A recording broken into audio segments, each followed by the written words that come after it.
Interaction, votre émission interactive, un fonds transparent, le comité de gestion qui se réunit sous vos yeux. Bien sûr, on vous invite à poser toutes vos questions à nos spécialistes, Thomas Louis, notre gérant, et Hubert Tassin, notre analyste. Alors messieurs, on revient sur bien la performance d'Interaction avec ce portefeuille qui va s'afficher et la décomposition action par action de celle-ci.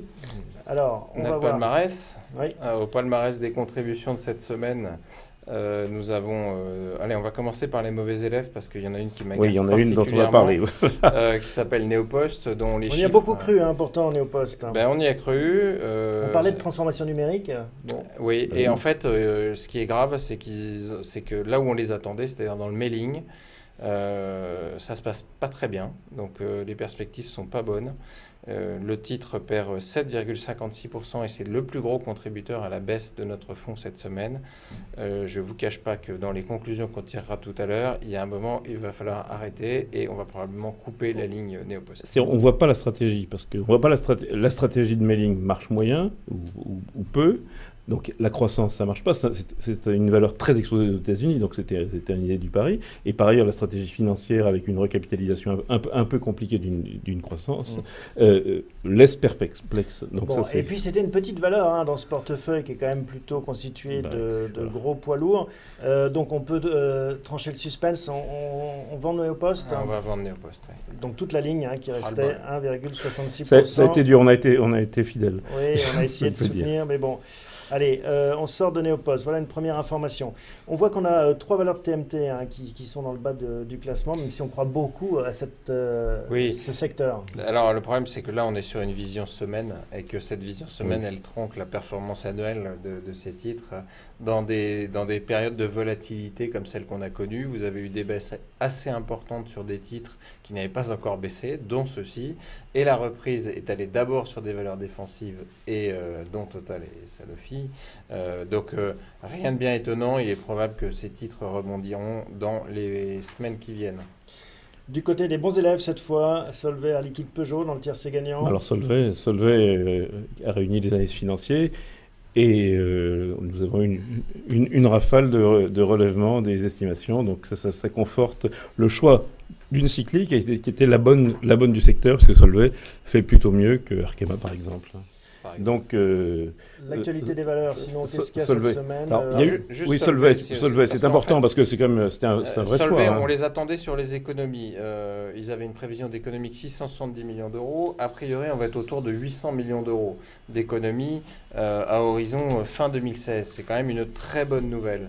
Les économies parce qu'ils avaient racheté une ancienne filiale. Exactement. Les acquisitions qu'ils ont pu réaliser, je ne voudrais pas écorcher les noms, de Raytheon et de Flux, ils offrent, en matière de flux justement, ils complètent leur gamme dans le secteur automobile, dont on pouvait penser qu'ils n'étaient pas forcément présents, mais ils sont présents. La qualité du portefeuille d'activité est là. L'environnement macroéconomique de l'Europe les favorise.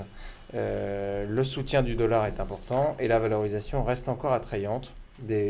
Un vrai catalyseur pour notre valeur. Solvay, un vrai catalyseur. Alors dans l'actualité, il y a quelque chose qu'on n'a pas, mais dont il faut parler, c'est Alstom, puisque Alstom se prend 6% dans la figure cette semaine.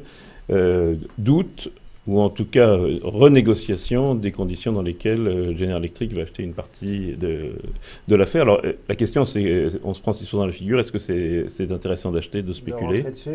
Moi, je la trouve intéressante, mais les griefs sont assez importants quand même, donc j'attendrai bien de les lire complètement pour savoir si on se repositionne. Et il nous faut toujours un catalyseur pour acheter, même si on a un potentiel sur le titre de près de 20% aujourd'hui, techniquement. Il nous faut un catalyseur et je ne suis pas sûr qu'il soit totalement au rendez-vous au moment où je vous parle. C'est un catalyseur négatif, ça, presque. C'est-à-dire que, vu ce qu'a déclaré la Commission, en général, c'est le prélude à un veto. Alors ensuite, on peut renégocier, mais c'est le prélude à un veto. Et on a bien aussi senti qu'on a un Parlement qui n'est pas extrêmement à l'aise avec la vente d'une partie d'Alstom aux États-Unis. Ils peuvent garder un destin national ou indépendant. Il faut retrouver des finances, mais c'est déjà arrivé. C'est déjà arrivé. Reviendrait par la fenêtre. Alors, ça serait pas surprenant.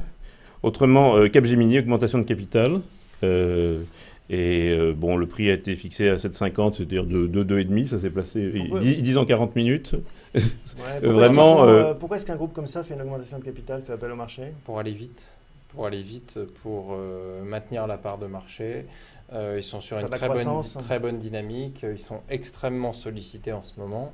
Et je rappelle que là où ils avaient été défavorisés par les concurrents indiens notamment, aujourd'hui avec la baisse de l'euro, ils redeviennent compétitifs. Et dans le même temps, les Indiens, eux, ont des coûts salariaux notamment moins intéressants qu'auparavant. Mais pourquoi passer par une augmentation de capital plutôt que par de la dette? Ils font de tout, ils font de tout, mais l'augmentation de capital, ça permet de négocier sa dette dans des conditions meilleures avec ses banquiers. Toujours actualité, juste, ça peut paraître un épiphénomène, mais Air France et Lufthansa font payer à Amadeus, le centre de réservation, une taxe. C'est exactement la stratégie que Accor Hôtel, parce qu'il s'appelle comme ça, a pris et qui a justifié l'investissement du portefeuille dans Accor Hôtel, c'est-à-dire de ramener des sites qui vont en ligne de la marge vers celui qui exerce le métier. Est-ce que c'est une bonne stratégie selon vous? Parce que dans ce bras de fer distributeur-producteur qu'on voit dans la grande distribution, ça ne marche pas toujours le rapport de force. Est-ce qu'on peut finalement se passer de ces distributeurs? Vous connaissez la grande différence, c'est que quand vous achetez une chambre d'hôtel ou un voyage, c'est vous qui faites la livraison. C'est-à-dire que si vous achetez des livres, il faut qu'on vous les apporte. Et si vous avez votre caddie, il faut aller au supermarché. Là, c'est vous le produit. Le produit, c'est vous quand vous allez dans la chambre d'hôtel, c'est vous quand vous prenez l'avion. Donc, on voit en tout cas que Lufthansa et Air France le font. Ça conforte encore une fois cette transformation numérique de la société et de chercher les sociétés qui l'ont compris et qui ont les moyens de le faire. Et là, effectivement, brick and mortar, Accor en fait partie. Bon, Air France, on l'a pas emporté. On n'a pas Air France, mais on a Accor. Mais c'est beaucoup mieux. Non, mais les compagnies aériennes, c'est un truc. Et notamment Air France. C'est une affaire très compliquée. C'est une entreprise qui est pilotée, c'est le cas de le dire, par ses pilotes et pas par la direction qui perd un temps fou à revenir sur des avantages complètement. Mais alors nous n'avons pas d'Air France, mais nous jouons un tout petit peu le secteur avec Aéroport de Paris. Oui, donc, je joue le secteur de la distribution. De la distribution. Voilà. Carrefour, en parlant de distribution aussi. Carrefour, forte impression donnée par le président Plaça hier à son assemblée générale. Qui est reconduit d'ailleurs. Voilà, il est reconduit, il a été malade, il s'en est pas caché, très malade, il a été très absent de l'entreprise et il est arrivé, c'était lui, il a fait rire la salle. Donc il est revenu. Il est revenu et donc en annonçant une stratégie de croissance. Alors, ce que j'aurais aimé dans la gestion, c'est qu'on reparle des télécoms. Vous savez que c'est un sujet qui me sur lequel je m'interroge toujours. Donc, puisque on est avec cette petite hausse des taux, on avait peut-être tendance à survaloriser toutes les sociétés qui font des investissements longs et qui ont des flux en face. Donc les télécoms en font partie. Et donc, est-ce qu'il faut trier? Est-ce que par ailleurs, il y aura des concentrations? Puisque on dit sans arrêt qu'aux États-Unis, là où il y en a 6, pour le même nombre d'habitants, en Europe, il y en a 200, grosso modo. Orange a exprimé ce souhait, je crois, il n'y a pas longtemps, en disant qu'il regardait le dossier KPN et Telecom Italia. Absolument. Et KPN, ça n'a rien d'étonnant. Puisque non pas parce qu'on l'a en portefeuille, mais c'est aussi pour ça qu'on l'a en portefeuille. On a choisi de l'avoir en portefeuille pour des raisons diverses, comme celle effectivement de la restructuration du secteur, comme celle d'un rebond probable des free cash flow avec la reprise de la consommation en Europe. C'est pas négligeable. Ça va probablement être la même chose pour Telefonica. Donc, alors que nos zones françaises sont plus matures, au travers d'Orange, Bouygues, où un peu l'histoire est dite, là, il y a encore des histoires à écrire. C'est la raison pour laquelle on est aussi présent sur ces télécoms. Donc, c'est ce que vous vouliez mentionner quand vous parlez des télécoms, où il y avait une autre... Ah non, c'était la question. La question, c'est est-ce que ça n'a pas été trop bien payé avec la prise en compte de la baisse des taux? Ça semble, effectivement, on le voit à la réaction boursière, ça semble pas être totalement le cas. Et surtout, est-ce que ça a du potentiel avec une clientèle européenne qui se solvabilise avec quand même un tout petit peu d'inflation, etc. Oui, sur les titres Telefonica et KPN, on a des potentiels, en tous les cas, d'après nos analyses, supérieurs à 23%. Oui, donc dans le contexte actuel, vous vous souvenez que tout à l'heure, on avait 10% d'attente sur le marché, on est à 23%, et qu'on a les arguments qu'on a en ce moment, on n'hésite pas. Donc on avait du Orange, qu'on a switché et on est plutôt sur celles qui ont le travail à faire ou qui peuvent être l'objet d'être des cibles. Voilà. Très bien. Autre valeur dans l'actualité ou dans le portefeuille? Alors dans le portefeuille, c'est une question aussi qu'on se pose de manière récurrente, ce sont les compagnies d'assurance. Donc on a du AXA, on a du Allianz, donc avec la question du niveau des taux d'intérêt et le risque lié à l'assurance vie. Alors, il y a des assureurs qui ne sont pas liés au taux d'intérêt de la même façon. Donc, j'ai souvent parlé de l'ARMS, et puis on peut peut-être parler de SCOR, dont Thomas avait parlé il y a 15 jours ou 3 semaines déjà. Oui, absolument.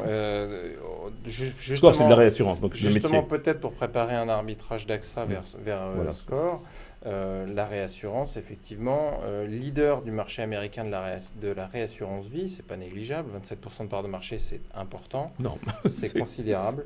Pas d'exposition aux pays périphériques de la zone euro.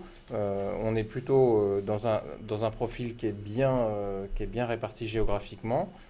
On attend dessus, nous, une progression de 12,5%, avec un titre qui est plutôt sûr, entre guillemets, toutes choses égales par ailleurs, et si on n'a pas d'accident majeur, évidemment. Je pense que il faut s'y attaquer à ce titre, et on en reparlera très rapidement.